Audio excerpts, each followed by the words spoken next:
किशोर अवस्था में भोजन संबंधी आदतों में क्या परिवर्तन आता तथा स्वास्थ्य पर क्या हानिकारक प्रभाव पड़ता है? किशोर अवस्था में पदार्पण करते के साथ साथ किशोर किशोरियों की भोजन संबंधी आदतों में तीव्र परिवर्तन आते हैं।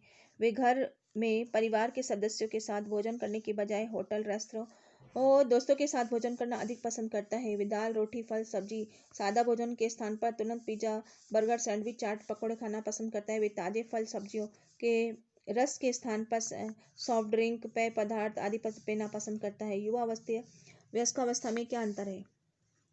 युवा अवस्था जीवन का वह पड़ाव है जब किशोर अपनी पढ़ाई पूरी कर चुके होता है, इसका कैरियर वह निश्चित हो चुका होता है, इसके सामना सामर्थ हो जाता है। इस अवस्था में उनके जीविकोपार्जन का एक जीवन यापन के लिए प्रयास करने के वह समय होता है जब युवक युवतियों के ग्रस्त बसानी होती है। किशोर अवस्था की चंचलता समाप्त हो जाती है। शारीरिक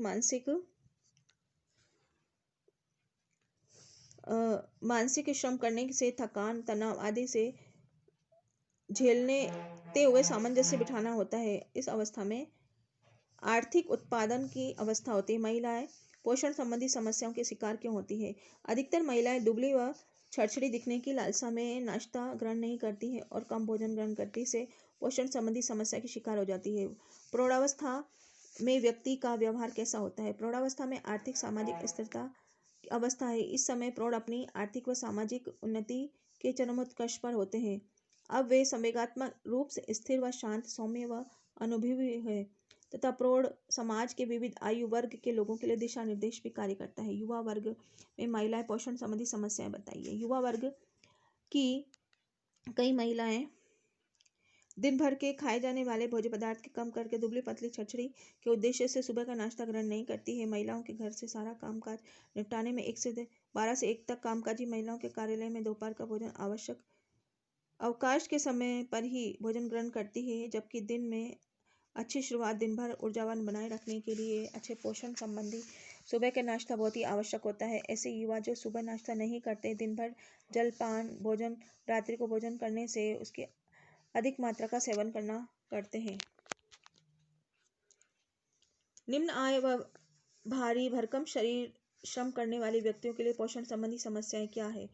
भारी भरकम शारीरिक श्रम करने वाले निम्न आय वर्ग स्त्री पुरुषों के लिए पोषण संबंधी आवश्यकता तो बढ़ जाती है, किंतु उनके मासिक आय बहुत ही कम होती है। ऐसे व्यक्ति का पेट भरने लायक पर्याप्त भोजन की उपलब्ध नहीं हो पाता। ऐसे व्यक्ति कुपोषण का शिकार हो जाता है। वृद्धावस्था की जरावस्था क्यों कहते हैं? मानव जीवन के विकास क्रम में वृद्धावस्था की उम्र का आखिरी पड़ाव होता है। इसमें शरीर जीर्ण शीर्ण हो जाता है, उसका शरीर निर्माण कार्य सुचारू रूप से नहीं कर पाता। इस अवस्था में दांत कमजोर हो जाता है, शरीर की पाचन व अवशोषण की प्रक्रिया भी कम हो जाती है, जोड़ों की कठोरता आ जाती है। परिणाम स्वरूप वृद्धावस्था में जोड़ों के दर्द समस्या उत्पन्न आ जाती है। स्वाद कलिकाओं में तीक्ष्णता की कमी आ जाती है। इसके अतिरिक्त वृद्धावस्था में स्मृति कमजोर हो जाती है, ऊंचा सुनना, कम दिखाई देना आदि समस्या के कारण वृद्धावस्था को जरावस्था कहते हैं। वृद्धावस्था में दांत कमजोर होने से स्वाद कलिकाओं क्षीणता का क्या प्रभाव पड़ता है? वृद्धावस्था में मुंह व मसूड़े कमजोर होने के कारण दांत कमजोर हो जाते हैं और गिरने लगते हैं। ऐसे में ठोस व सख्त भोजन काटने चबाने की परेशानी आती है। इसके स्वाद कलिकाओं में तीक्ष्णता की कमी आने से लार कम श्रवण होने के कारण वृद्ध भोजन स्वाद नहीं ले पाता है। साथ ही में मुंह में होने वाले आंशिक प्रभाव भी होते हैं।